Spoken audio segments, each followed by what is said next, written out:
Hello everyone, Shiv भक्ति ज्ञान में आप सभी का स्वागत है। आज मैं आपको बताने वाली हूँ गणेश चतुर्थी की बहुत ही सरल पूजा विधि।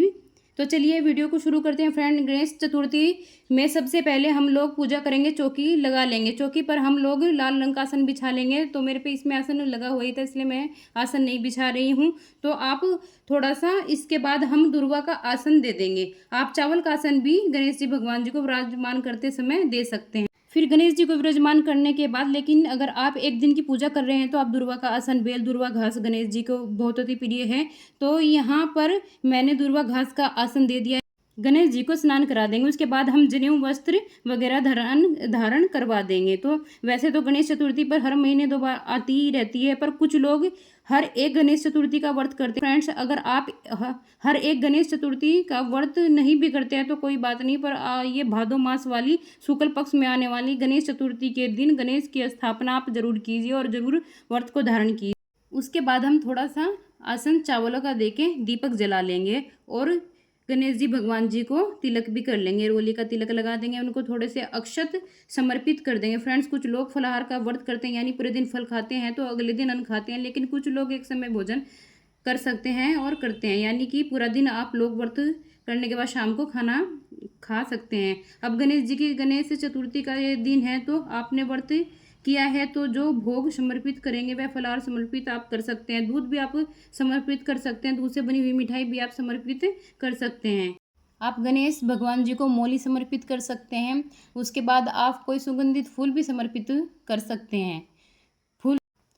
फूल समर्पित करने के बाद हम गणेश जी को दुर्वा चढ़ा देंगे। दुर्वा उनको अति प्रिय है, तो दुर्वा आप ध्यान से चढ़ा दें। एक लोटा पानी का आप भर के रख लें, कलश। फिर आपको फल भी चढ़ा देना है, कोई सा भी, जो भी आपके पास फल है तो आप वो चढ़ा सकते हैं। और फिर हाथ में हम क्या करेंगे, एक फूल ले लेंगे, थोड़े से अक्षत ले लेंगे। उसके बाद हम कहानी सुनेंगे। कहानी मैंने अपने लिंक मैं आपको डिस्क्रिप्शन में दे दूँगी। कहानी सुनने के बाद हम फूल और अक्षित गणेश जी भगवान जी के चरणों में चढ़ा देंगे। फिर उसके बाद आपको क्या करना, प्रेम पूर्वक भावपूर्वक आरती करनी है।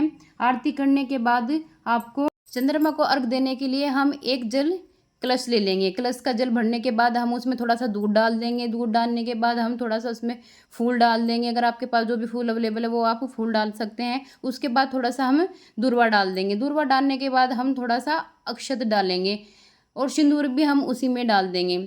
सिंदूर डाल दिया हमने, अक्षत डाल दिया थोड़ा सा। फिर उसके बाद हम, तो फ्रेंड, इस तरह से हमारा जल तैयार हो गया है। क्योंकि गणेश चतुर्थी के दिन हम चंद्रमा के दर्शन नहीं किए जाते हैं, तो जो लोग हमने जहाँ पूजा की है वहीं पे हम अर्घ दे देंगे। तो अर्घ देने के लिए एक प्रात ले लिया है, उसमें प्रात में मैंने स्वास्तिक का चिन्ह बना लिया था, फिर मैंने उसमें अर्घ दे दिया है। तो देखिए, अर्घ आपको खड़े होकर देना है, तो इस बात का आपको ध्यान रखना है। अर्घ आपको खड़े होकर देना है और जहाँ आपने पूजा की है वहीं पे हम चंद्रमा को अर्घ दे देंगे। चंद्रमा का ध्यान करते हुए हमने अर्घ दे दिया है और उसके बाद हम जो भी जल बचा है ये हम पौधों में डाल देंगे। तो आपको ये जानकारी कैसी लगी? हैप्पी गणेश चतुर्थी।